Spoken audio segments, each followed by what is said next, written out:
Plus ক্যাম্পেইনে 4 ধরনের category শিশুকে ভিটামিন এ ক্যাপসুলটি খাওয়ানো হবে না বা খাওয়ানো যাবে না। কি কি? প্রথম ক্যাটাগরি হচ্ছে যেসব বাচ্চার বয়স 6 মাস পূর্ণ হয়নি। অর্থাৎ অনেকে জিজ্ঞেস করছেন বাচ্চার বয়স 5 মাস, 10 দিন, 20 দিন খাওয়ানো যাবে কিনা? না, বাচ্চার বয়স 6 মাস পূর্ণ হতে হবে, অর্থাৎ 180 দিন।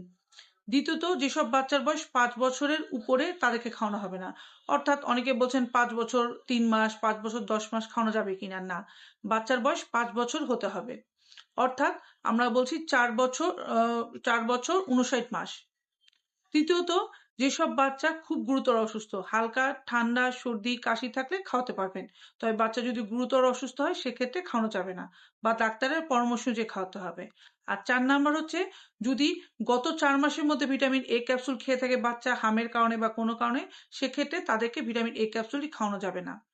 তাহলে আশা করি জানলেন কারা ভিটামিন এ ক্যাপসুলটি পাবে না। ভিডিওটি ভালো লাগলে বা দরকারি মনে হলে শেয়ার করে দিতে পারেন, তাহলে অন্যান্য মারা জানলে উপকৃত হবে।